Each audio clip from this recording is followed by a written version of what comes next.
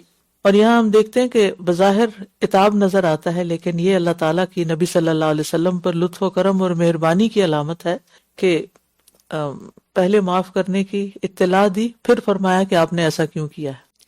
اگر ہم نے کسی سے پوچھنا ہو کہ یہ کام تم نے کیوں کیا تو اس سے پہلے کون سے جملے یا کون سے لفظ استعمال کرتے ہیں؟ ادھر آؤ میں تمہاری خبر لوں، بتاؤ مجھے یہ کیوں کیا تھا، یہاں کیوں گئے تھے، یہ کیوں کھا لیا۔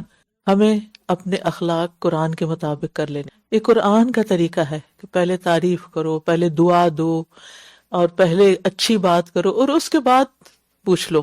اور پھر یہ کہ جس سے محبت ہو اس کے ساتھ یہ انداز اختیار کیا جا سکتا ہے کہ اس سے سوال کیا جا سکتا ہے، اس سے پوچھا جا سکتا ہے، اس کو کچھ ڈانٹا جا سکتا ہے ضرورت پڑنے پر۔ اپنے بچوں سے بڑھ کر آپ کسی اور سے محبت نہیں کرتے ہوں گے، لیکن شاید ان سے بڑھ کر کسی کو ڈانٹ بھی نہیں پڑی ہوگی، کیونکہ ان کی خیر خواہی چاہیے ہوتی ہے نا، اور یہ بھی ایک محبت کی علامت ہوتی ہے۔ اسی لیے اگر زندگی میں کوئی بڑا ہم سے جو بڑا ہے کسی بھی اعتبار سے، چاہے والدین ہیں یا ہسبینڈ کو بھی اللہ نے ایک درجہ زیادہ دیا ہے، یا کوئی استاد ہے یا کوئی بھی، اگر کبھی وہ سختی سے بات کر لے یا ڈانٹ کے بات کر لے یا کسی ناراضگی کا اظہار کر دے، ڈانٹ نہ بھی صحیح، ناراضگی کا اظہار کر دے، تو اسے مائنڈ نہیں کرنا چاہیے، بلکہ اس کو پازیٹیو لینا چاہیے۔ اور وہ بھی ایک توجہ کی علامت ہے نا، انسان ناراض کس سے ہوتا ہے؟ روٹتے کون ہے زیادہ آپس میں؟ جن کی آپس میں محبت زیادہ ہوتی ہے، جس سے کوئی تعلق ہی نہیں آپ میں آپ سے روٹ رہی ہوں تو کیا اس سے تو کوئی مقصد ہی نہیں۔ تو اس لیے اگر کوئی آپ سے ناراض کبھی ہو جائے، کبھی بول چال میں تھوڑی کمی کر لے یا کوئی تھوڑی بے رخی دکھائے، تو اس کا مطلب وہ آپ کی توجہ چاہتا ہے، تو اس کو بہت سیریس نہ لیا کریں، بلکہ وہ توجہ چاہتا ہے تو توجہ دے دے، مسئلہ حل ہو جائے گا۔ یہ بھی ایک صدقہ ہوتا ہے نا، صدقہ صرف مال کا نہیں ہوتا، بے رخی کرنے والے کی طرف توجہ دینا بھی ایک صدقہ ہے، یہ بھی اللہ کو پسند ہے۔ لیکن ہم وہاں بدلے پہ آ جاتے، عدلے کا بدلہ، اس نے کیا تو ٹھیک ہے، تم روٹھے ہم چھوٹے۔ جو لوگ اللہ اور یوم آخرت پر ایمان رکھتے ہیں وہ آپ سے کبھی اجازت نہیں مانگیں گے کہ وہ اپنے مالوں اور اپنی جانوں سے جہاد نہ کریں، اور اللہ متقی لوگوں کو خوب جاننے والا ہے۔ یعنی مومن تو نیکی کے موقع کی تلاش میں رہتا ہے کہ کوئی موقع نظر تو آئے، ہاتھ تو آئے کہ میں آگے بڑھ جاؤں، کچھ کر لوں، کیونکہ اس کا بدلہ آخرت میں نظر آ رہا ہوتا ہے نا، اللہ کی رضا نظر آ رہی ہوتی، تو وہ یعنی لوگوں کے کان کھڑے ہوتے ہیں دنیا کے کسی فائدے کی خاطر، اور کچھ لوگوں کے کان کھڑے رہتے ہیں نیکی کا موقع گریب کرنے کے لیے کہ کہاں کوئی نیکی کا موقع اور میں جلدی سے کر لوں۔ اگر یہ سب کچھ صرف اللہ کی رضا کے لیے ہو تو درجات کی بہت ایک دم یہاں سے وہاں پہنچتا ہے انسان، لیکن اگر سیلف پروجیکشن مقصود ہو، اپنے آپ کو بڑا منوانا مقصود ہو، تو پھر کوئی فائدہ نہیں۔ تو ہر موقع پر ہمیں اپنی نیتوں کو بھی خالص کر لینا چاہیے۔ تب آپ دیکھیے کہ دو طرح کے لوگوں کی بات آ رہی ہے، ایک وہ جو بہانے باز تھے، اور دوسرے وہ جو کیا چاہتے تھے کہ ہمیں کوئی موقع ملے اور ہم ثابت کریں کہ ہم اللہ اور اس کے رسول سے کتنی محبت کرتے ہیں، اپنے دین سے کتنی محبت کرتے ہیں۔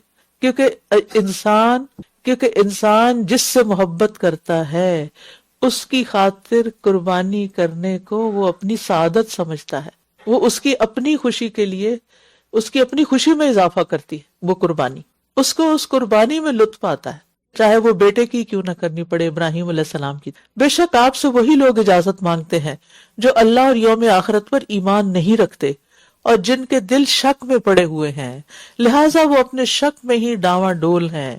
تو یہ فرق ہے مومن اور منافق میں۔ اصل میں جس کے دل میں بیماری ہونا اس کی عقل بھی ماری جاتی ہے اور وہ کنفیوژن کا شکار ہو جاتا ہے، کیونکہ اندر دل نہیں مان رہا ہوتا نا، تو لہٰذا وہ بات سمجھنا نہیں چاہتا۔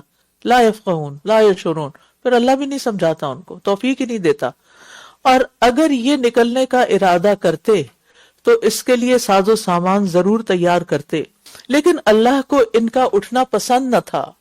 اللہ اکبر، ان کی منافقت کی وجہ سے اللہ کو ان کا اٹھنا پسند نہ تھا، تو اس نے انہیں روک دیا اور کہہ دیا گیا کہ بیٹھنے والوں کے ساتھ تم بھی بیٹھے رہو۔ تو ڈرنا چاہیے دل کے حال پہ۔ ہم ظاہر میں جو مرضی لبادہ اوڑھ لیں، اگر دل میں کوئی شک ہے، کوئی نیت خراب ہے، تو وہ اللہ کو پتہ چلتی جا رہی۔ آپ کے ساتھ اللہ کا معاملہ ویسا ہی ہوگا جیسی آپ کی نیتیں ہوں گی۔ وہ کہتے ہیں نا نیتاں نال مرادہ، آپ کو ملے گا بھی وہی جو آپ چاہیں گے. اور اگر نیکی کا کوئی کام ہم سے چھوٹ جائے، اس میں شریک نہ ہو سکے، اپرچونٹی ہاتھ سے نکل جائے، تو اس موقع پر کسی کو بلیم کرنے کے بجائے اپنے آپ کا جائزہ لے، اپنے دل پہ ہاتھ رکھ کے پوچھیں کہ کیا ہوا کہ میں اس سے محروم رہ گئی.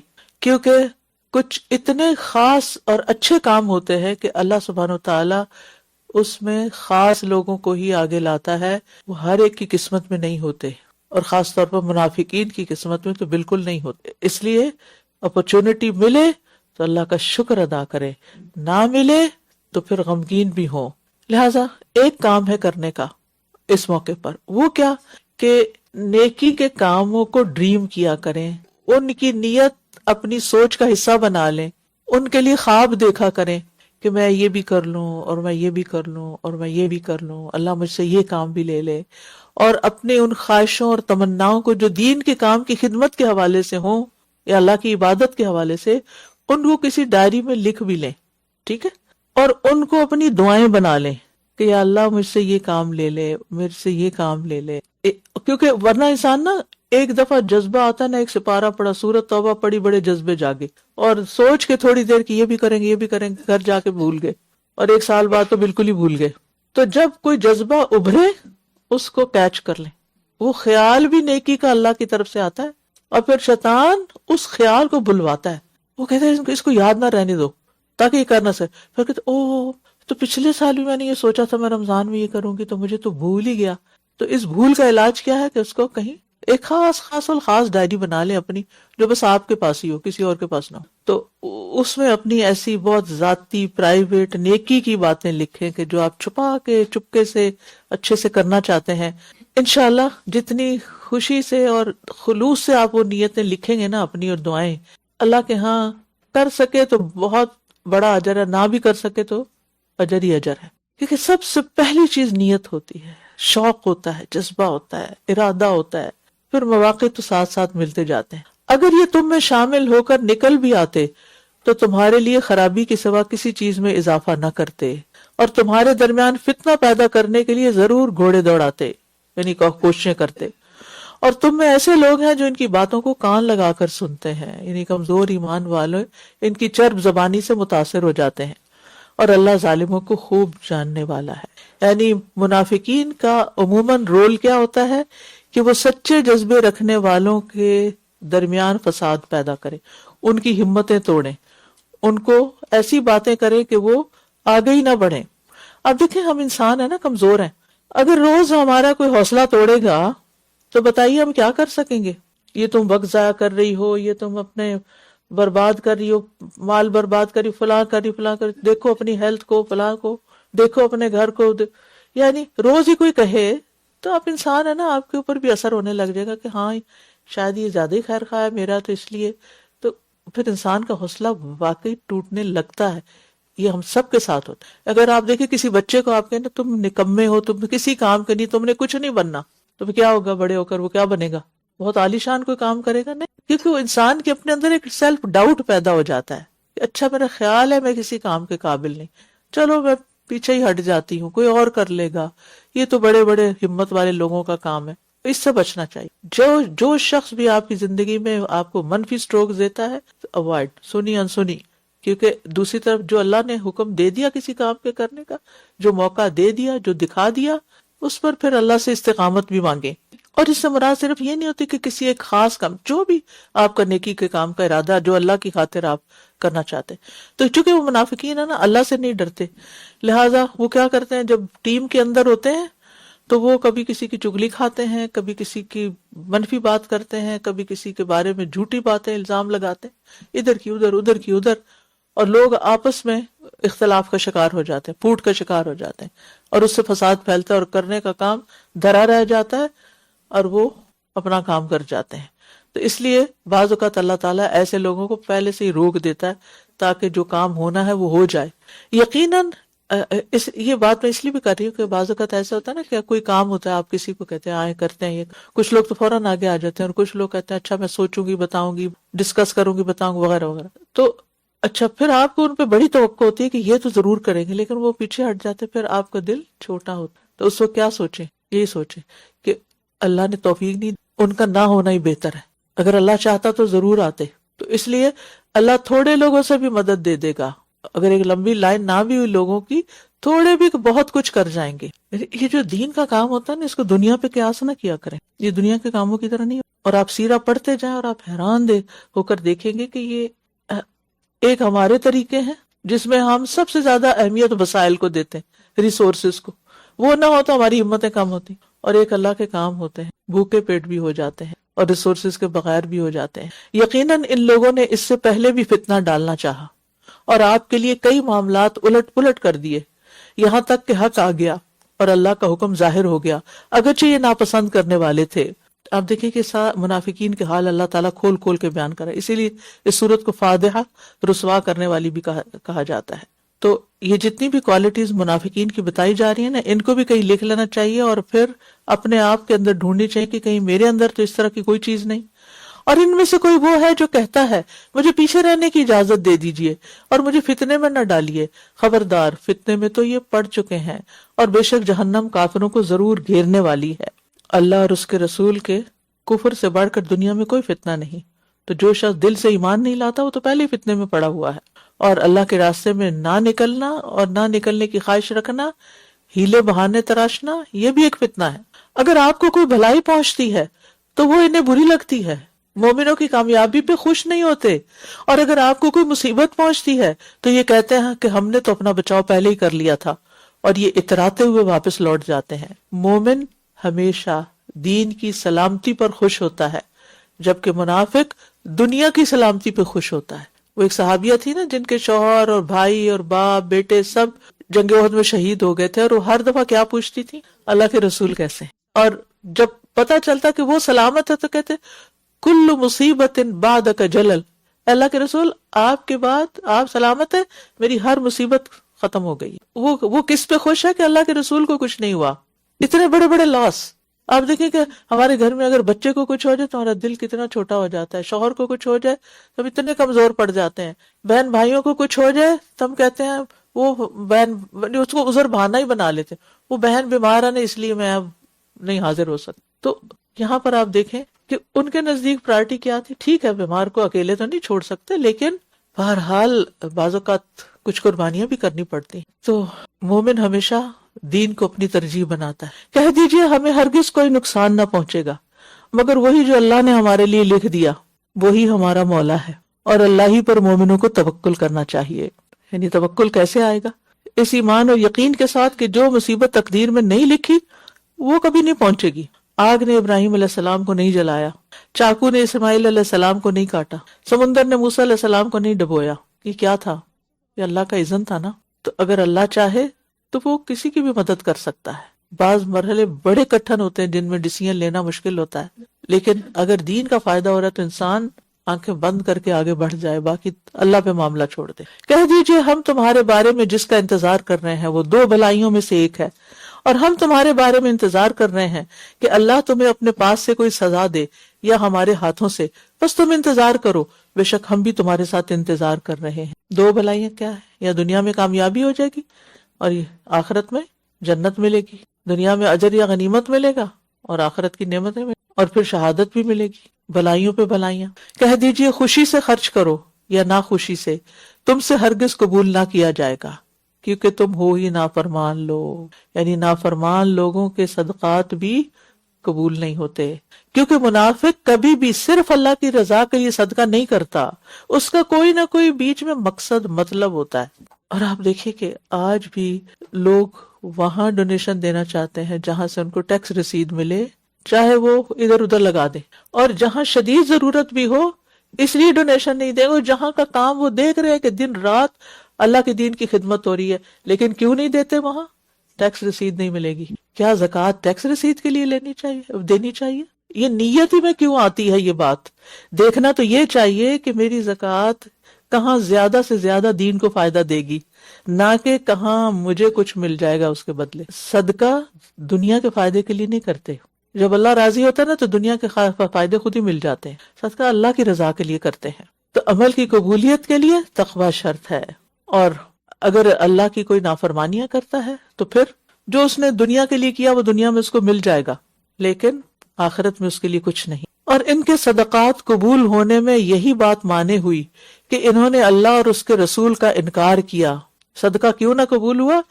کیونکہ اللہ اور اس کے رسول کا انکار کیا. اور یہ نماز کے لیے نہیں آتے مگر اس حال میں کہ یہ سست ہوتے ہیں، اور یہ خرچ نہیں کرتے مگر اس حال میں کہ یہ ناپسند کرنے والے، بڑے دل کی گھٹن اور تنگی اور مجبوری سے خرچ کرتے، خوشی سے نہیں کرتے. اگر آپ کو پتہ چل جائے کہ کسی نے جو آپ کو تحفہ دیا ہے بڑے ہی برے دل سے دیا ہے، تو اب کیا کریں گے؟ آپ کا دل چاہے گا کہ اٹھا کے واپس دے مارے.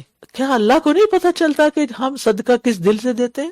خوشی سے دیتے ہیں یا ناخوشی سے دیتے ہیں؟ یا اللہ کی خاطر کوئی بھی کام کرتے ہیں تو کس دل سے کرتے ہیں؟ کتنا شوق ہے ہمارے اندر. تو منافقین کے صدقات قبول نہ ہونے کی ایک وجہ یہ کہ ان کا ایمان کوئی نہیں، یعنی دل سے مومن نہیں. دوسرا، عبادات میں سستی، دکھاوا، یراؤن الناس. اور تیسرا، مجبوری کے مارے چٹی سمجھ کے اللہ کے راستے میں دینا. سارے دے رہے ہیں، اگر میں نے نہ دیا تو کیا کہیں گے لوگ. تو یہ چیزیں صدقات کی قبولیت میں، نیک اعمال کی قبولیت میں رکاوٹ بن جاتی ہیں. بس ان کے مال اور ان کی اولاد آپ کو تعجب میں نہ ڈالیں. بے شک اللہ یہی چاہتا ہے کہ ان کے ذریعے، ان کی مال اور اولاد جس کے پیچھے یہ ساری زندگی بھاگتے رہے ہیں، ان کے ذریعے انہیں دنیا کی زندگی میں عذاب دے اور ان کی جانیں اس حال میں نکلیں کہ یہ کافر ہوں، ایمان نصیب نہ ہو، کلمہ نصیب نہ ہو. کیونکہ بعض اوقات لوگ سوال کرتے ہیں نا کہ فلاں شخص تو اتنے غلط کام کرتا ہے لیکن اتنا امیر ہے، یعنی اس کے پاس بہت کچھ ہے. تو اللہ تعالیٰ فرماتے ہیں کہ کسی کے مال یا کسی کی اولاد سے امپریس نہ ہو.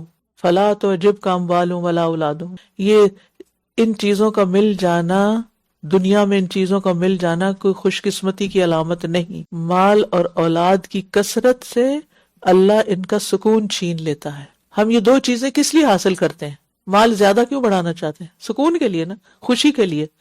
لیکن اگر پہلی خوشی بھی چلی ہو، ہر وقت انسان ایک پریشر اور ٹینشن میں رہے، تو کیا یہ مال فائدے کا؟ پھر انسان کی اپنی صحت ہی برباد ہو جائے، سکون لٹ جائے، نہ نیند آرام سے آئے، نہ چین، نہ کسی چیز کو انجوائے کرنے کا موقع ملے. اور دوسری طرف اولاد اس کے لیے وبال جان بن جائے، اس کی دشمنی بن جائے الٹا، تو پھر کیا کمایا انسان نے؟ کتنا قابل رحم ہے ایسا انسان. تو کبھی بھی کسی کے مال اور اولاد سے متاثر نہ ہو کہ وہ بڑا خوش قسمت ہے. وہ بظاہر ایسا لگتا ہے لیکن حقیقت تو اللہ ہی کو پتا ہے. ہاں، حلال سے کمایا ہوا مال ہو، خیر کے کاموں میں خرچ کرنے کی توفیق ہو، نیک اولاد ہو، تو پھر راحت ہی راحت ہے. یعنی مومن کی اولاد آنکھوں کی ٹھنڈک کب ہوتی ہے؟ جب وہ دین پر ہوتی ہے. یعنی مومن بھی مال اور اولاد کی فکر رکھتا ہے، اور رکھنی چاہیے اور خواہش ہونی چاہیے، لیکن اللہ کی رضا سے آگے نہیں. نہ مال نہ اولاد. نماز کا وقت ہے تو بس نماز ہے، اب نماز میں دیر نہیں، دکھاوا نہیں. صدقات کا موقع ہے تو بس پھر اپنی ضرورت تھوڑی پسے پیش بھی پیچھے بھی کر سکتے ہیں. تو کسی کے مال اور اولاد سے رشک، یا کسی کی مال اور اولاد پر رشک کب کر سکتے ہیں؟ جب اس نے وہ یہ سب کچھ دین میں لگایا ہوا ہو. اور کتنے ہی لوگ ہیں جن کا مال اور اولاد ان کے لیے جہنم کا راستہ ہموار کر رہے ہیں، اور یہ اللہ کی قسمیں کھاتے ہیں کہ بے شک یہ تم ہی میں سے ہیں، حالانکہ یہ تم میں سے نہیں ہے. لیکن یہ ایسے لوگ ہیں جو ڈرتے رہتے ہیں. یعنی منافق اندر سے بڑے ڈرے ہوئے لوگ ہوتے ہیں، بظاہر بڑے کانفیڈنٹ نظر آتے ہیں، چرب زبان نظر آتے ہیں، لیکن اندر سے خوف زدہ ہیں، کیونکہ اپنی یعنی دل کے چور ہیں نا، اپنے اندر کی کمزوریاں پتہ ہیں ان کو کہ وہ کیا کر رہے ہیں، دھوکہ دے رہے ہیں، خیانت کر رہے ہیں، جھوٹ بولتے ہیں. اور یہ کوئی جائے پناہ، اگر یہ کوئی جائے پناہ یا کوئی غار یا کوئی گھس بیٹھنے کی جگہ پالیں تو سرپٹ دوڑتے ہوئے اس کی طرف بھاگ جائیں. اور ان میں سے کچھ ایسے ہیں جو صدقات کی تقسیم کے بارے میں آپ پر الزام لگاتے ہیں، نبی صلی اللہ علیہ وسلم پر.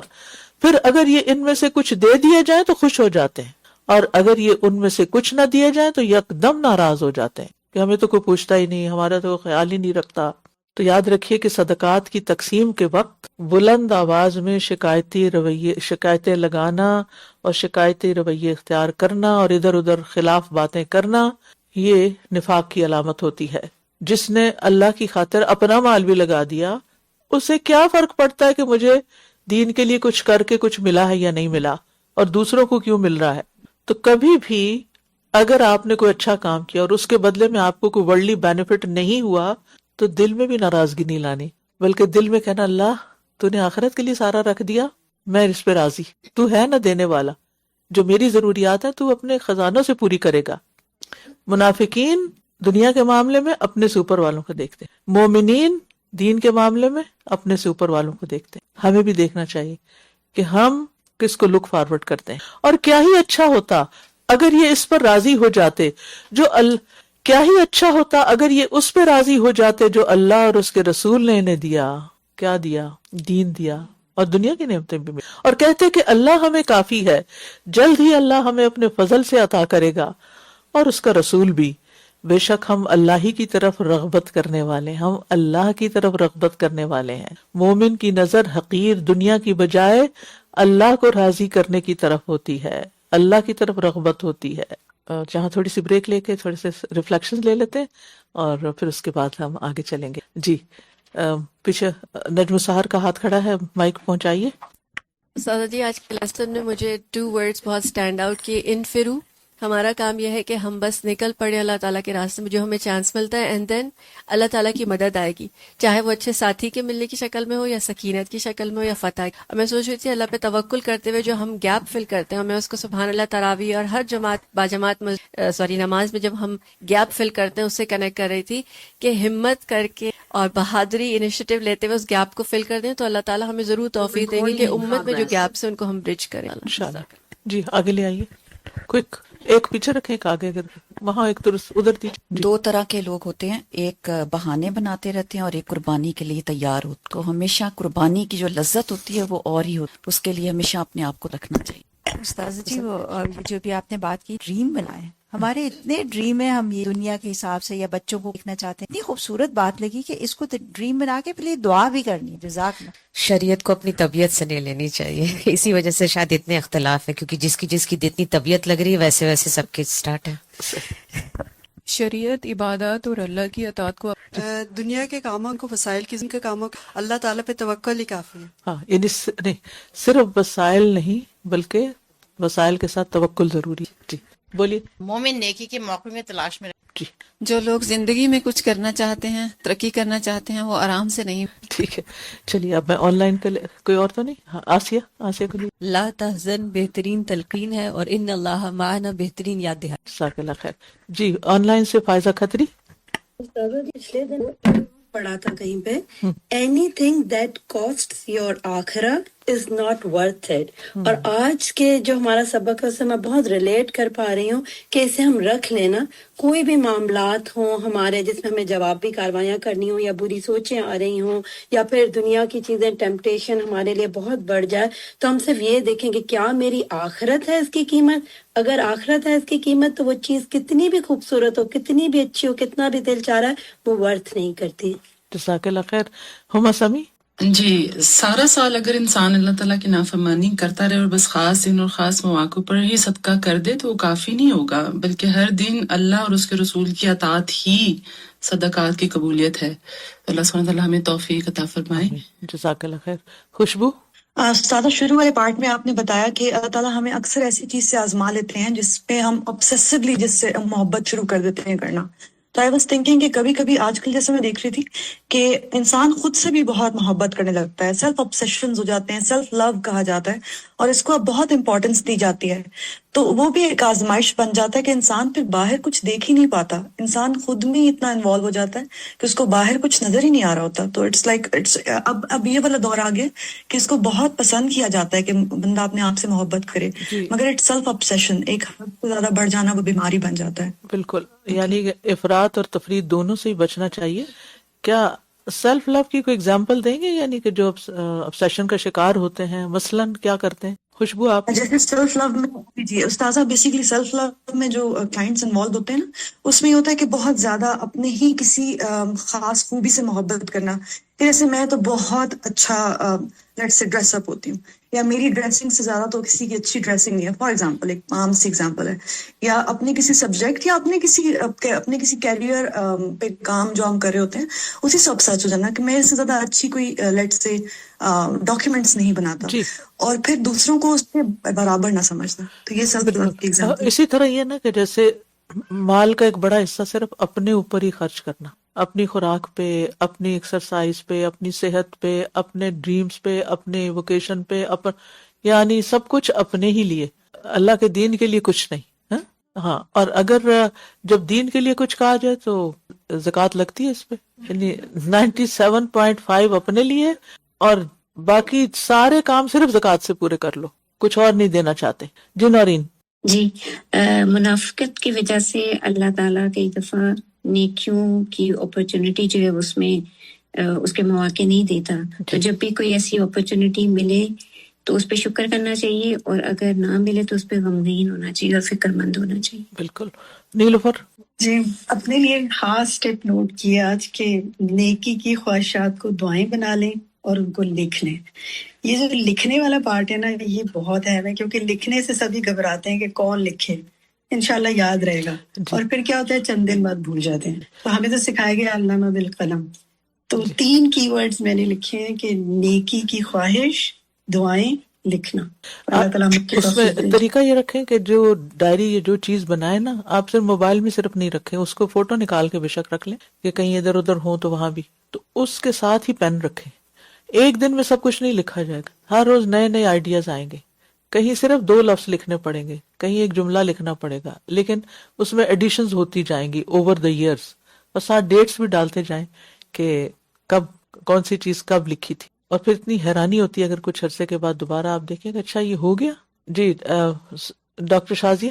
استاذہ، یہ جملہ جو تھا نا، اللہ کو ان کا اٹھنا پسند نہ تھا، دس از سو اسکیری. باقی ہمیں دیکھنا ہے کہ اگر ہمیں کوئی نیکی کی توفیق نہیں ملی تو ہمیں اپنے دل کی نیت کا جائزہ لینا ہے اور اللہ سے دعا مانگنی ہے، توفیق مانگنی ہے، استغفار کرنا ہے، کیونکہ اللہ نے تو چنا نہیں اس کام کے لیے. کچھ مومن ایسے بھی تھے نا جو جنگ تبوک سے پیچھے رہ گئے تو وہ روتے تھے کہ ہم کیوں پیچھے رہ گئے. شازیہ نواز. استاذہ، یہ آپ نے کہا کہ منافقین کی جو کوالٹیز ہیں ان کو اپنے پاس لکھیں اور جائزہ لیں. تو استاذہ، بہت جیسے بعض دفعہ ہوتا ہے نا، فجر کی نماز بہت ارلی ہوتی، صبح 3:30 بجے یا اس طرح، تو جب مجھے سستی ہوتی تھی نا تو میں اپنے آپ کو کہتی تھی کہ منافق پہ نا عشاء اور فجر کی نماز بڑی بھاری ہے. تو یہ میرے لیے اتنا اسٹرانگ ریمائنڈر ہوتا تھا اور میں ایک دم اٹھ جاتی تھی. تو استاذہ، اس طرح نا بہت ساری ہم اپنی جو سستی ہوتی ہے نا اس پہ اوور کم کر جاتے ہیں جب ایسے اپنا جائزہ لیتے رہتے ہیں. کیونکہ منافقت میں جو بہت میجر رول پلے کرتی ہے ہماری چیزوں میں سے وہ سستی ہوتی، جو وہ کچھ کرنا نہیں چاہتے. جزاکم اللہ خیرن. ہم آگے چلتے ہیں، نیکسٹ تلاوت. إنما الصدقات للفقراء والمساكين والعاملين عليها والمؤلفة قلوبهم وفي الرقاب والغارمين وفي سبيل الله وابن السبيل فريضة من الله والله عليم حكيم. ومنهم الذين يؤذون النبي ويقولون هو أذن قل أذن خير لكم يؤمن بالله ويؤمن للمؤمنين ورحمة للذين آمنوا منكم والذين يؤذون رسول الله لهم عذاب أليم. يحلفون بالله لكم ليرضوكم والله ورسوله أحق أن يرضوه إن كانوا مؤمنين. ألم يعلموا أنه من يحادد الله ورسوله فأن له نار جهنم خالدا فيها ذلك الخزي العظيم. يحذر المنافقون أن تنزل عليهم سورة تنبئهم بما في قلوبهم قل استهزئوا إن الله مخرج ما تحذرون. ولئن سألتهم ليقولن إنما كنا نخوض ونلعب قل أبالله وآياته ورسوله كنتم تستهزئون لا تعتذروا قد كفرتم بعد إيمانكم إن نعف عن طائفة منكم نعذب طائفة بأنهم كانوا مجرمين.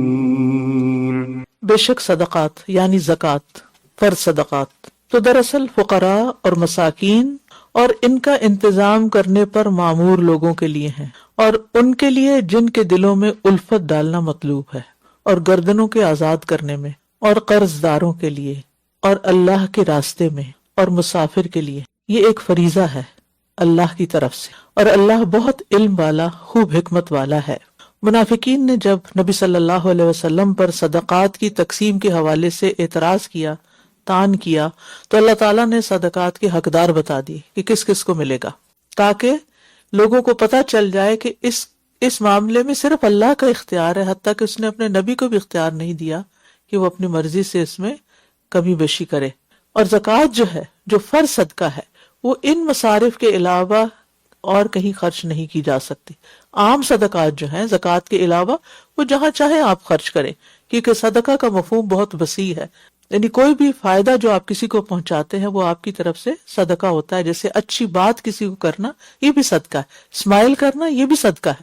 تو صدقہ کا مفہوم بہت وسیع ہے، اس میں آپ جہاں بھی چاہیں وہ کریں، لیکن جو فریضہ ادا کرنا ہے آپ کو وہ مخصوص جگہوں پر ہی ہوگا جس کا ذکر قرآن نے کر دیا. اور اس میں فقراء اور مساکین کے علاوہ جو ہے، جو لوگ ان کا حساب کتاب زکوٰۃ کا رکھتے ہیں، عاملین جو ہیں، جو ورکرز ہیں، ان کی تنخواہیں اس سے دی جائیں گی. اسی طرح نو مسلمز یا ایسے نان مسلمز جن پہ خرچ کرنے سے اسلام یا مسلمانوں کو فائدہ پہنچے، اور پھر اگرچہ وہ مالدار بھی ہوں پھر بھی ان کا دل جیتنے کے لیے، کہ مال ایسی چیز ہے کہ جس سے آپ کسی کا دل بہرحال کسی حد تک جیت ہی لیتے ہیں. تو یہ بھی دین کے فائدے میں، یعنی دین کی مصلحت کے لیے وہ خرچ کرنا ہوگا.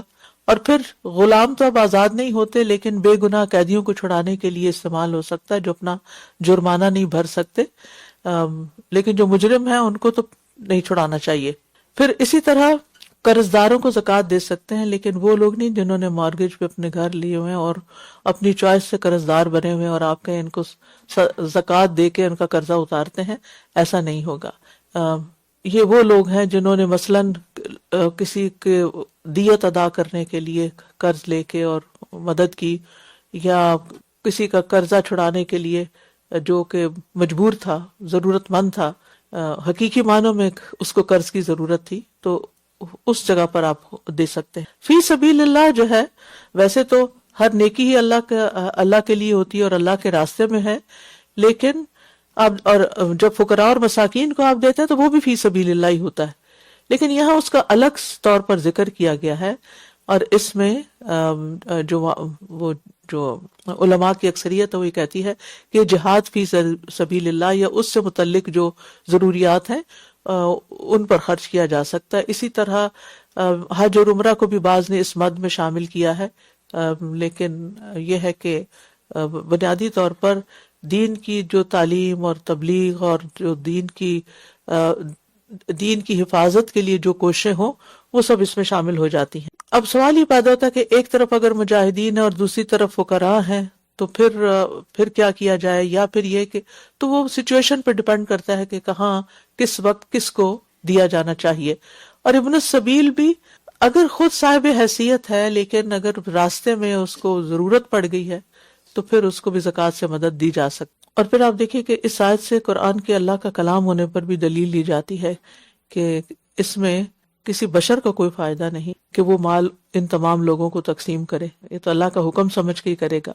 اور ان میں سے کچھ وہ ہیں، انشاءاللہ ہمارا ارادہ ہے کہ رمضان کے بعد جب یہ پورا ختم ہو جائے معانی القرآن کا پروگرام، تو ہم زکوٰۃ کو ایک دفعہ تفصیل کے ساتھ پڑھیں، تاکہ اس آیت کو اچھی سے سمجھ کر پھر ڈیٹیل میں جا کے ہم اپنی زکوٰۃ کو صحیح طور پر ادا کر سکیں. اور ان میں سے کچھ وہ ہیں جو نبی کو اذیت دیتے ہیں اور کہتے ہیں کہ وہ کان کا کچا ہے، یعنی ہر ایک کی بات سن لیتا ہے. کہہ دیجئے کان تمہارے لیے بہتر ہے، وہ اللہ پر ایمان رکھتا ہے اور اہل ایمان پر اعتماد کرتا ہے، اور ان لوگوں کے لیے باعث رحمت ہے جو تم میں سے ایمان لائے، اور جو لوگ اللہ کے رسول کو اذیت دیتے ہیں یعنی اس طرح کی باتیں بنا کر، ان کے لیے دردناک عذاب ہے۔ تو اذن یہاں کان کے لیے لفظ استعمال ہوتا ہے، لیکن یہاں مراد وہ انسان جو ہر ایک کی بات سن کر اسے سچا سمجھے، یعنی جو آئے بات کہے اسے کہا ٹھیک ہی کہتا ہوگا، یعنی جو کسی کی بات سن لے اور پھر سن کے اس پر اعتماد بھی کر لے۔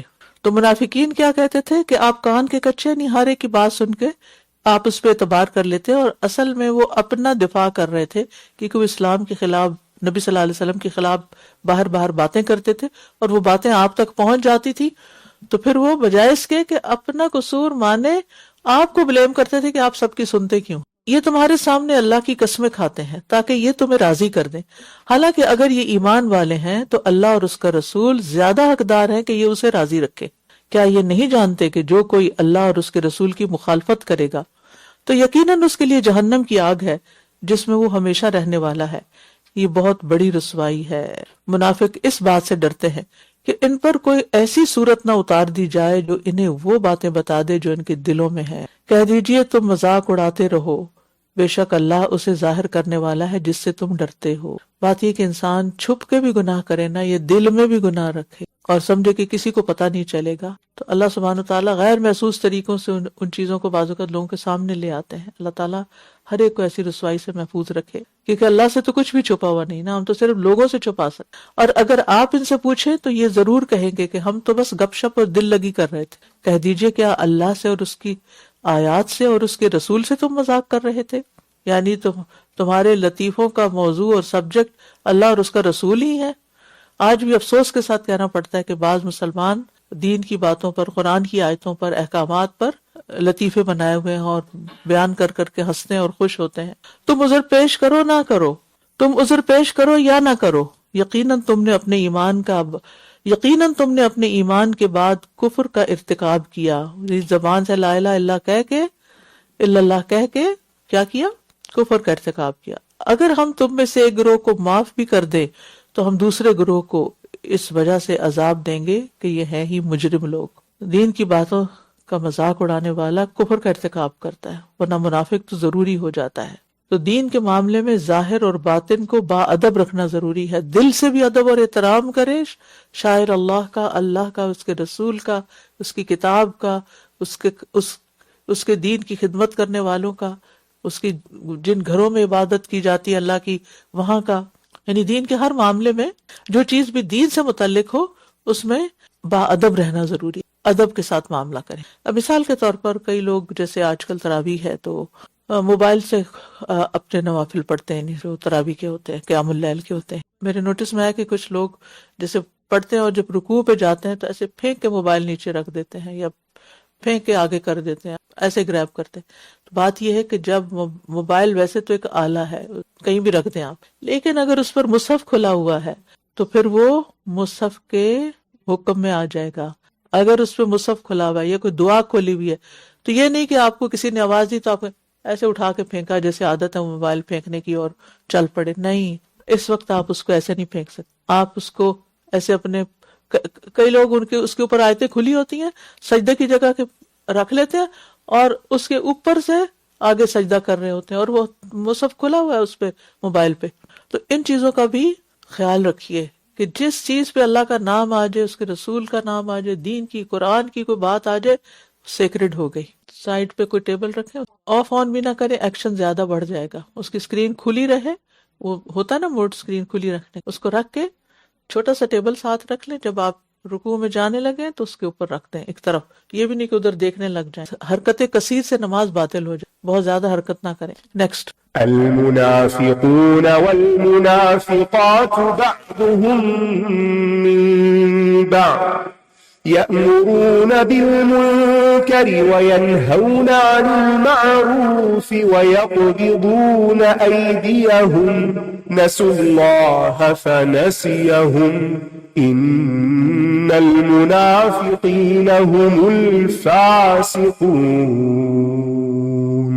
وعد الله المنافقين والمنافقات والكفار نار جهنم خالدين فيها هي حسبهم ولعنهم الله ولهم عذاب مقيم كالذين من قبلكم كانوا أشد منكم قوة وأكثر أموالا وأولادا فاستمتعوا بخلاقهم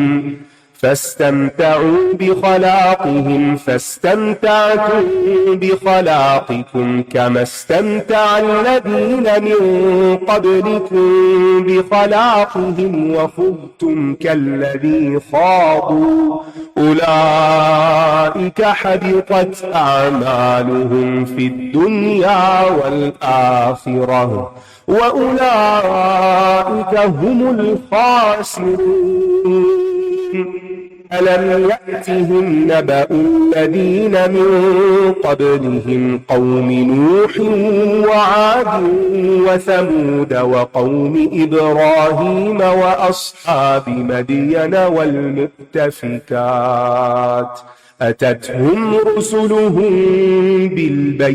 بالبينات فما كان الله ليظلمهم ولكن كانوا أنفسهم يظلمون والمؤمنون والمؤمنات بعضهم أولياء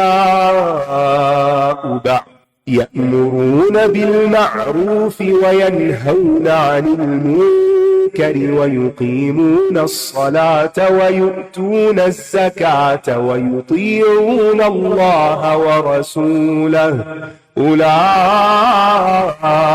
سيرحمهم الله إن الله عزيز حكيم وعد الله المؤمنين والمؤمنات جنات تجري من تحتها الأنهار خالدين فيها ومساكن طيبة في جنات عدن ورضوان من الله أكبر ذلك هو الفوز العظيم.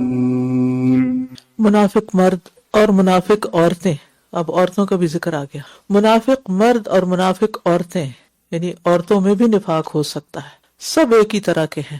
یہ برائی کا حکم دیتے ہیں اور بھلائی سے روکتے ہیں اور اپنے ہاتھوں کو بند رکھتے ہیں. یہ اللہ کو بھول گئے تو اس نے بھی انہیں بھلا دیا. بے شک منافق ہی دراصل نافرمان ہے. منافق نافرمان ہے، بات نہیں مانتے. یعنی منافق مرد ہوں یا عورتیں ایک جیسی عادتیں ہیں ان کی، اور ان عادتوں میں کیا ہے؟ برائی کا حکم دیتے، نیکی سے روکتے، ہاتھ بند رکھتے ہیں، صدقات نہیں کرتے. تو یہ ان کی کچھ ظاہری علامتیں ہیں. یہ ظاہری طور پر ان کو پہچاننے کے لیے کچھ انڈیکیشنز دی گئی ہیں کہ جو لوگ یہ کام کریں ان کے اندر نفاق ہوگا، اور یہ صفات ان کی مومنوں سے ان کو الگ کر دیتی ہیں. اللہ نے منافق مردوں اور منافق عورتوں اور کافروں سے جہنم کی آگ کا وعدہ کر رکھا ہے. اس میں یہ ہمیشہ رہنے والے ہیں، یہی انہیں کافی ہے، اور اللہ نے ان پر لعنت کی ہے اور ان کے لیے دائمی عذاب ہے. تم بھی پہلے لوگوں کی مانند ہو جو قوت میں تم سے زیادہ سخت اور مال اور اولاد میں بہت زیادہ تھے، تو انہوں نے اپنے حصے سے فائدہ اٹھایا. پھر تم نے بھی اپنے حصے سے فائدہ اٹھایا جیسے ان لوگوں نے اپنے حصے سے فائدہ اٹھایا تھا جو تم سے پہلے تھے، اور تم نے بھی اسی طرح بحث کی جیسے انہوں نے بحثیں کی تھیں. یہی لوگ ہیں جن کے اعمال دنیا اور آخرت میں ضائع ہو گئے، اور یہی لوگ ہیں جو خسارہ پانے والے ہیں. تو منافقت صرف نبی صلی اللہ علیہ وسلم کے زمانے میں نہیں تھی، اس سے پہلے بھی تھی اور بعد میں بھی ہے، ہر دور میں رہی ہے. انہوں نے بھی انبیاء کا مذاق اڑایا اور ان کے بارے میں فضول باتیں کی، اور نبی صلی اللہ علیہ وسلم کے زمانے میں بھی لوگ ایسا کرتے تھے. اور آج بھی آپ دیکھیں کہ دین بظاہر مسلمان ہے لیکن دین کے خلاف بولتے ہیں، دین سے نفرت رکھتے ہیں. تو یاد رکھیے کہ دنیا کی محبت میں اتنے گرفتار نہ ہوں کہ آخرت کو داؤ پہ لگا دیں. جو شخص بھی اللہ اور اس کے رسول کی مخالفت کرے گا وہ خسارہ ہی پائے گا. کیا ان منافقوں کو ان لوگوں کی خبر نہیں پہنچی جو ان سے پہلے آئے تھے؟ قوم نوح اور عاد اور سمود اور قوم ابراہیم اور مدین والوں کی اور ان بستیوں کی جو الٹا دی گئی تھیں. ان کے رسول ان کے پاس کھلی نشانیاں لے کر آئے تھے. پھر اللہ ان پر ظلم کرنے والا نہ تھا، لیکن وہ خود ہی اپنی جانوں پر ظلم کرتے تھے. اور مومن مرد اور مومن عورتیں ایک دوسرے کے مددگار ہیں. وہ نیکی کا حکم دیتے ہیں اور برائی سے روکتے ہیں اور نماز قائم کرتے ہیں اور زکوٰۃ ادا کرتے ہیں اور وہ اللہ اور اس کے رسول کی اطاعت کرتے ہیں، بات مانتے ہیں. یہی وہ لوگ ہیں جن پر اللہ ضرور رحم فرمائے گا. بے شک اللہ بہت زبردست خوب حکمت والا ہے. یہاں آپ دیکھ رہے ہیں کہ نیکی کا حکم اور برائی سے روکنا نماز سے بھی پہلے آیا ہے. یعنی نماز ہی ہے، وہ سب سے افضل ہے، لیکن یہاں کیوں لایا گیا؟ تاکہ اس بات کی اہمیت کا اندازہ ہو لوگوں کو. لوگ نماز پڑھ لیتے ہیں لیکن نیکی کا حکم نہیں دیں گے، برائی سے نہیں روکیں گے. تو صرف نماز پڑھ لینا کافی نہیں، صرف زکوٰۃ دے دینا کافی نہیں، بلکہ یہ کام کرنا بھی ضروری ہے. یہ مومنین کی صفات میں سے ہے. ہم اپنے لیے اگر نیکی کے کام پسند کرتے ہیں، جیسے آپ لوگ مثلا خود ہیں نمازی، نماز، روزہ، صدقات وغیرہ سب کچھ کر رہے ہیں، کیا اپنے بچوں کے لیے بھی یہ پسند کرتے ہیں اور اس کے لیے کوئی کوشش بھی کرتے ہیں اور اس کے لیے تڑپتے ہیں اور اس کے لیے دعائیں کرتے ہیں؟ یا اپنے بہن بھائیوں کے لیے یا مسلم کمیونٹی کے لیے یا اس سے بھی آگے براڈر سینس میں سارے انسانوں کے لیے، یا صرف اپنی ہی جنت کی فکر ہے اور کسی اور کی فکر نہیں؟ یاد رکھیے، اگر بچے کسی اور راستے پر ہوئے اور ہم کسی اور راستے پر ہوئے، آخرت میں جدائی ہو جائے گی. یہ تعلق پھر صرف دنیا کی حد تک ہوگا. اس لیے اس معاملے میں کوتاہی نہیں برتنی، جان مار کے بھی جتنی کوشش ہو سکے کریں. اور مومنوں کی مثال یہاں کیا دی گئی؟ بعضهم اولیاء و بعض، آپس میں ایک دوسرے کے دوست ہوتے ہیں، مددگار ہوتے ہیں، سپورٹرز ہوتے ہیں، ایک دوسرے کو اسٹرینتھن کرتے ہیں. یہ ایمان کی علامت ہوتی ہے. اور ایک دوسرے کی جڑیں کاٹنا یہ دین نہیں ہے. اور یہ رحمت پانے کے اسباب میں سے ہے. اس سے رحمت آتی ہے، برکت آتی ہے، خیر اور بھلائی آتی ہے. اور خاص طور پر اگر مل کے امر بالمعروف اور نہی عن المنکر کا کام کرنا ہو، دین کی خدمت کا کام کرنا ہو، پھر تو یہ چیز اور بھی زیادہ ضروری ہے کہ آپس کا ٹیم ورک جو ہے وہ بہت مضبوط ہو، آپس میں غلط فہمیاں نہ ہو اور آپس کی ایک دوسرے کا ادب، احترام، محبت، لحاظ ہو. اللہ نے مومن مردوں اور مومن عورتوں سے ایسے باغات کا وعدہ کر رکھا ہے جن کے نیچے نہریں بہتی ہیں، وہ ان میں ہمیشہ رہنے والے ہیں. اور ہمیشگی کے باغات میں پاکیزہ گھروں کا وعدہ بھی. اور اللہ کی طرف سے رضامندی سب سے بڑی چیز ہے، جنتوں سے بھی اور باغوں سے بھی اور ہمیشگی کی نعمتوں سے بھی. یہی تو عظیم الشان کامیابی ہے. اور اللہ کی رضامندی جو ہے وہ مومن کا مطلوب اور مقصود اور محبوب ہونا چاہیے. اللہ کی تھوڑی سی رضا بھی جس کو مل گئی نا، وہ بڑی بڑی نعمتوں سے بھی بہت آگے کی چیز ہوگی. اور اگر یہ سارے کام کرتے ہوئے قدم تھک جائے، لمبا قیام کرتے ہوئے یا اللہ کی خاطر گھر سے نکلتے ہوئے، تو اس کوشش کے انجام کو سامنے رکھیں کہ بدلے میں کیا ملے گا. اللہ کے دین کی خدمت کے بدلے میں کیا ملے گا، اللہ کی عبادت کے بدلے میں کیا ملے گا. یہ گھاٹے کا سودا نہیں، یہ بڑے نفع کا سودا ہے. آپ کچھ کہنا چاہیں؟ جی ہاں، نماز اور زکوٰۃ جو ہے اس کے تو اوقات مقرر ہیں. نماز کا اپنا وقت ہے، زکوٰۃ سالانہ عبادت ہے، اور امر بالمعروف اور نہی عن المنکر تو روز کا کام ہے. جی، ایسے لوگوں کو، ایسے اداروں کو، ایسی ٹیمز کو کہ جو اس کام کو ایکٹیولی آگے بڑھ کے کر رہے ہوں تاکہ وہ ریسورسز کی کمی کی وجہ سے پیچھے نہ رہ جائیں. نیکسٹ. یا ایھا النبی جاہد الکفار والمنافقین واغلظ علیہم ومأواہم جہنم وبئس المصیر. يحلفون بالله ما قالوا ولقد قالوا كلمة الكفر وكفروا بعد إسلامهم وهموا بما لم ينالوا وما نقموا إلا أن أغناهم الله ورسوله من فضله فإن يتوبوا يك خيرا لهم وَإِن يَتَوَلَّوْا يُعَذِّبْهُمُ اللَّهُ عَذَابًا أَلِيمًا فِي الدُّنْيَا وَالْآخِرَةِ وما لهم في الأرض من ولي ولا نصير ومنهم من عاهد الله لئن آتانا من فضله لنصدقن ولنكونن من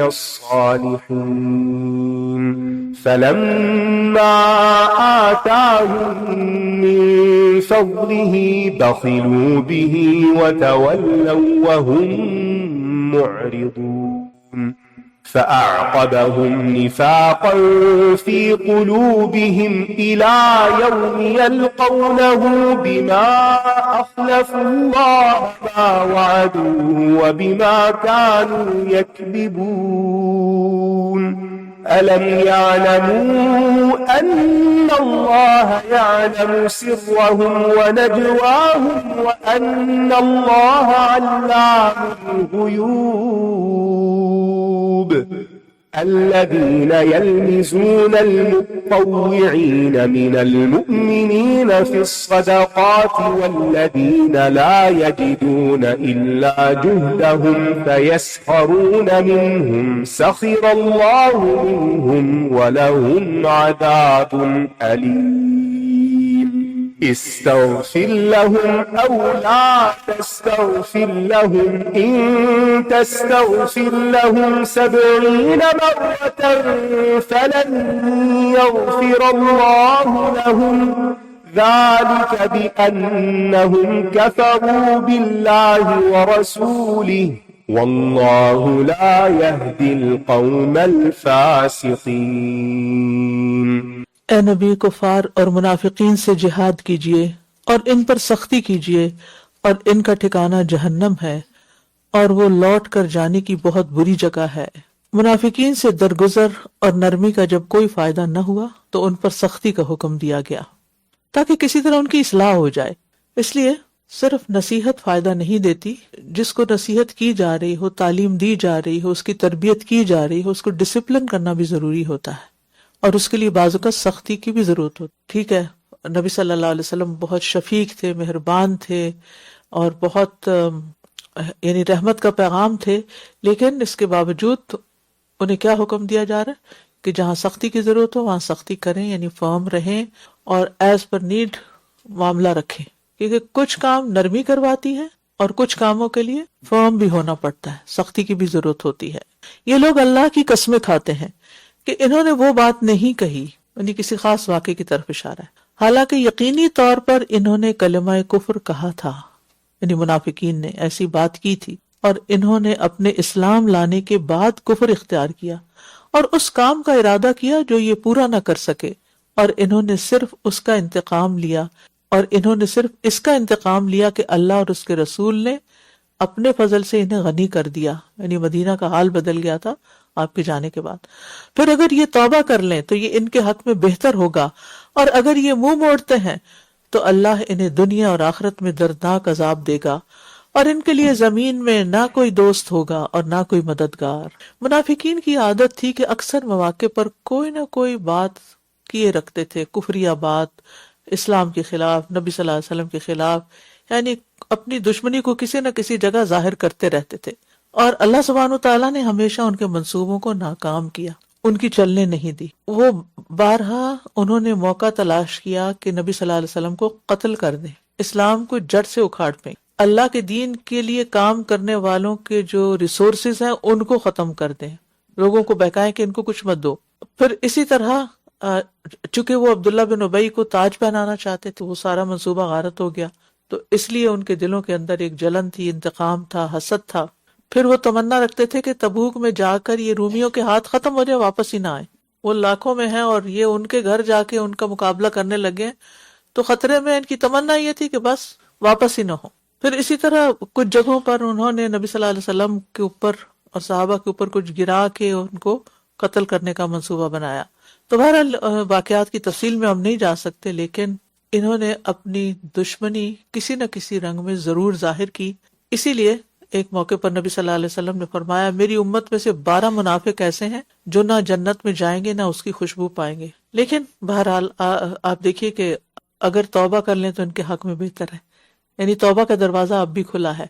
پچھلی ساری حرکتیں غلطیاں معاف کر دی جائیں گی اور اللہ سبحانہ وتعالیٰ اپنی رحمت فرمائے گا. لیکن پہلے تم بدلو، اپنے حالات بدلو، اپنی عادات بدلو. اور ان میں سے بعض وہ ہیں جنہوں نے اللہ سے عہد کیا تھا کہ اگر وہ ہمیں اپنے فضل سے کچھ عطا کرے گا تو ہم ضرور صدقہ کریں گے اور ہم ضرور نیک لوگوں میں سے ہو جائیں گے. یعنی ایسے وعدے ہم لوگ بھی کر لیتے کہ اگر میری اس بزنس میں اتنی آمدنی تو میں اتنے % نکال دوں گا، اور پھر جب ہو جاتا سب کچھ مل جاتا پھر ہمیں کچھ اور مسئلے نظر آنے لگتے ہیں اور ہم وعدے توڑ دیتے ہیں. تو اس سے بھی بچنا چاہیے، کیونکہ اللہ تعالیٰ فرماتے ہیں پھر جب اللہ نے انہیں اپنے فضل سے نواز دیا تو یہ اس کے ساتھ بخل کرنے لگے اور منہ موڑ گئے، اور یہ تھے ہی اعراض کرنے والے. یہ تو ان کی گٹی میں پڑا ہوا تھا کہ انہوں نے کر کے نہیں دینا کچھ. تو اکثر لوگ یہ سوچتے رہتے ہیں کہ یہ مل جائے تو پھر میں کچھ کروں گی، وہ مل جائے تو میں. ہوتا کیا ہے، جتنا دنیا میں انسان کو زیادہ ملتا جاتا ہے اتنا ہی وہ دین سے دور ہوتا چلا جاتا ہے. تو اللہ نے ان کے دلوں میں نفاق جما کر انہیں اس دن تک سزا دے دی جب وہ اس سے ملاقات کریں گے، کیونکہ انہوں نے اس وعدے کی خلاف ورزی کی جو انہوں نے اللہ سے کیا تھا، اور اس لیے بھی کہ یہ جھوٹ بولتے تھے. اس سے کیا پتہ چلتا ہے کہ بعض گناہوں کی سزا اس وقت تک جاری رہے گی جب تک بندہ اللہ کے سامنے کھڑا نہ ہو جائے. یعنی زندگی میں بھی، قبر میں بھی، حشر میں بھی، آخر تک اللہ تعالیٰ محفوظ رکھے.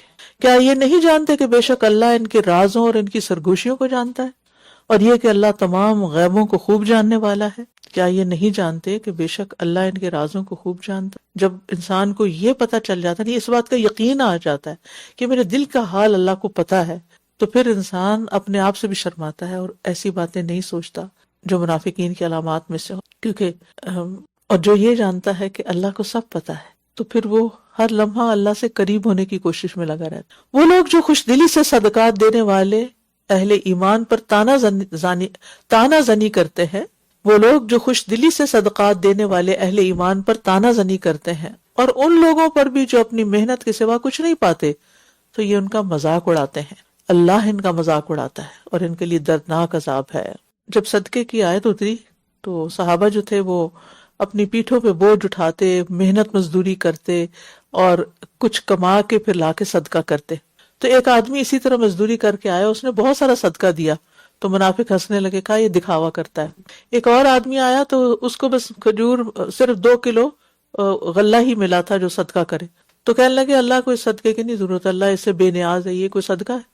یعنی کسی حال میں راضی نہیں ہوتے تھے، زیادہ دینے والوں پہ بھی باتیں بناتے اور کم دینے والوں پر بھی باتیں بناتے. تو اس پر یہ آیت اتری کہ یہ تانا زنی بھی کرتے ہیں. آپ خود سوچیں، پتہ نہیں یہ سروائیو کیسے کر رہے تھے کہ ان کی ساری حرکتیں کھلتی چلی جا رہی تھی اور لوگوں کے سامنے آ رہی تھی، لیکن پھر بھی ان کو ہوش نہیں. یاد رکھیے، آپ نیکی کا کام کریں گے، تھوڑا کریں گے، زیادہ کریں گے، آپ کی مخالفت ہوگی، آپ کے خلاف باتیں ہوں گی، آپ کا مذاق اڑایا جائے گا، کیونکہ یہ اس کام میں مخلص ہونے کی علامت ہے.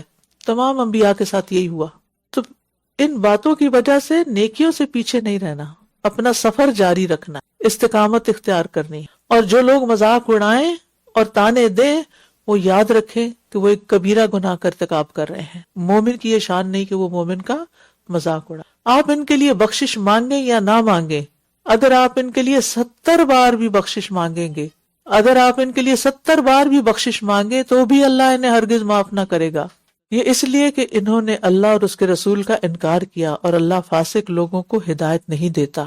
نیکسٹ. فرح المخلفون بمقعدهم خلاف رسول الله وكرهوا أن يجاهدوا بأموالهم وأنفسهم في سبيل الله وقالوا لا تنفروا في الحر قل نار جهنم أشد حرا لو كانوا يفقهون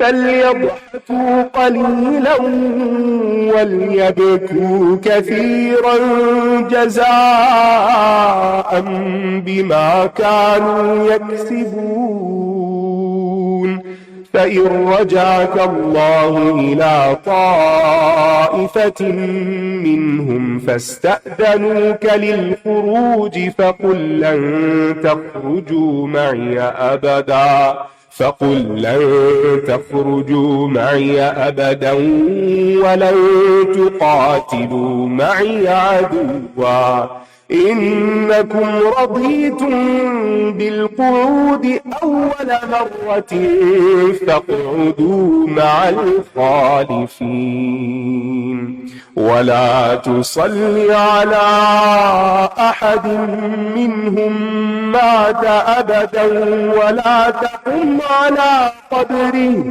إنهم كفروا بالله ورسوله وماتوا وهم فاسقون ولا تعجبك أموالهم وأولادهم إنما يريد الله أن يعذبهم بها في الدنيا وتزهق أنفسهم وهم كافرون وإذا أنزلت سورة أن آمنوا بالله وجاهدوا مع رسوله استأذنك أولو القول منهم وقالوا درنا لكم مع القاعدين رضوا بأن يكونوا مع الخوالف وطبع على قلوبهم فهم لا يفقهون لكن الرسول والذين آمنوا معه جاهدوا بأموالهم وأنفسهم وأولئك لهم الخيرات وأولئك هم المفلحون أعد الله لهم جنات تجري من تحتها الأنهار خالدين فيها ذلك الفوز العظيم. اللہ کے رسول سے پیچھے رہنے والے منافق اپنے بیٹھ رہنے پر خوش ہو گئے اور انہوں نے ناپسند کیا کہ وہ اللہ کے راستے میں اپنے مالوں اور اپنی جانوں کے ساتھ جہاد کریں اور کہنے لگے گرمی میں مت نکلو. کہہ دیجئے جہنم کی آگ کہیں زیادہ گرم ہے، کاش یہ سمجھتے ہوتے. حقیقت یہ ہے کہ جو لوگ پیچھے رہنا چاہتے ہیں اللہ ان کو آگے بڑھنے کی توفیق ہی نہیں دیتا، اور تھوڑی تکلیف کے بدلے ہمیشہ کی تکلیف کو قبول کرنے والے جاہل ہوتے ہیں، کم عقل ہوتے ہیں. جو آخرت کی گرمی کو جان لے گا وہ دنیا کی شدید سے شدید گرمی کی بھی پرواہ نہیں کرے گا، مشکل سے مشکل کام کرتے ہوئے بھی پیچھے نہیں ہٹے گا، کیونکہ اسے معلوم ہے کہ آگے بہتری ہے، اس کا بدلہ آگے ہے. اور جہنم کی آگ دنیا کی آگ سے تو 70 گنا زیادہ گرم ہے. تو دین کی خدمت کے راستوں کو بوجھ سمجھنے والے آخرت میں حسرتوں میں رہیں گے، اور عبادت سے، اطاعت سے، خدمت سے، اللہ کی طرف دعوت دینے کے کام سے نفرت کرنا، نیکی کے ان تمام کاموں سے نفرت کرنا دل کی بیماری کی علامت ہے. تو کرنے کا کام کیا ہے کہ نیکی کے کام میں اپنے نفس سے جہاد کرے، اپنے آپ کو منائے کہ نہیں یہ تو کرنا ہی کرنا ہے. قیام اللیل تو رمضان میں کرنا ہی کرنا ہے کیونکہ اس کے بدلے بخشش کا وعدہ ہے. بس چاہیے کہ یہ ہنسے تھوڑا اور روئے زیادہ اس کمائی کے بدلے جو یہ کرتے رہے ہیں. تو عقل مند وہ ہوتا ہے جو اپنے اعمال کا جائزہ لیتا رہتا اور پھر اس پہ خوش ہوتا ہے جو نیکی کی توفیق، اور اس پہ روتا ہے جو نیکی کا موقع چھوٹ جائے. تو ہمیں اپنے رونے اور ہنسنے کا موازنہ کرنا چاہیے.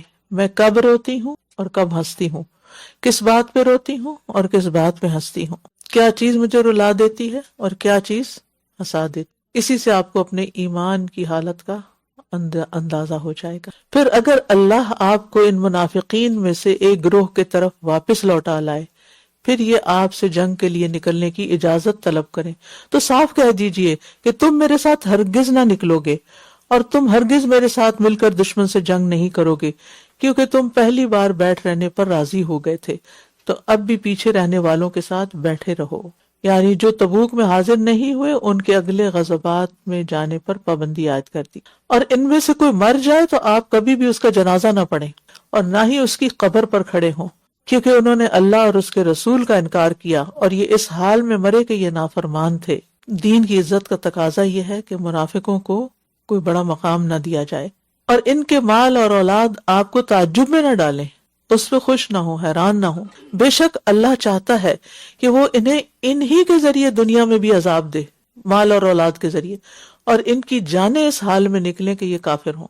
اور جب کوئی صورت اتاری جاتی ہے کہ اللہ پر ایمان لاؤ اور اس کے رسول کے ساتھ مل کر جہاد کرو، تو ان میں سے صاحب استطاعت آپ سے اجازت مانگنے لگتے ہیں اور کہتے ہیں ہمیں چھوڑ دیجئے کہ ہم بیٹھنے والوں کے ساتھ بیٹھ رہے ہیں۔ یاد رکھیے بغیر کسی عذر کے کسی عبادت سے رخصت لینا، چاہے نماز ہو، روزہ ہو، حج ہو، زکوٰۃ ہو، یا پھر دین کی خدمت کا کوئی کام ہو، بغیر عذر کے رخصت لینا ناپسندیدہ ہے۔